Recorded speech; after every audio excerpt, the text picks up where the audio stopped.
Hi అండి, మనం ఈరోజు ఫ్రూట్ సలాడ్ చేసుకోబోతున్నాం. దానికి కావాల్సిన ఇంగ్రీడియంట్స్: పాలు కాచుకొని కొంచెం చల్లారబెట్టుకోవాలి. ఫ్రూట్స్ కట్ చేసి పెట్టుకున్నాను.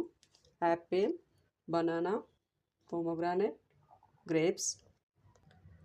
కస్టర్డ్ పౌడర్ 2 టేబుల్ స్పూన్ వేసుకోవాలండి.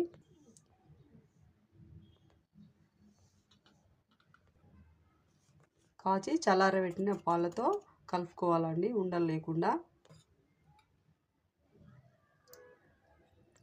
ఈ పాలల్లోనే కొంచెం కుంకుమ పువ్వు వేసుకుందామండి, మంచి కలర్ వస్తుంది. కుంకుమ పువ్వు కొంచెం మరిగే వరకు కొంచెం వేడి చేసుకోవాలండి పాలు. ముందుగా మనం కలిపెట్టుకున్న కస్టర్డ్ పౌడర్ని ఇందులో వేసి కలుపుకోవాలండి.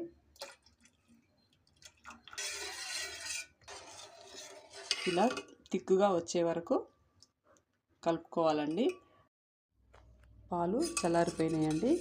మనం కస్టర్డ్ పౌడర్ కలుపుకొని చల్లారబెట్టుకుని రెడీ చేసుకున్నాం కదా, ఆ పాలల్లో ఇప్పుడు బెల్లం పౌడర్ వేసుకుందామండి.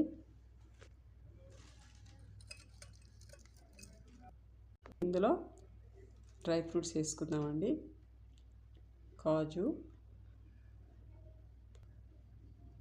కిస్మిస్, డేట్స్.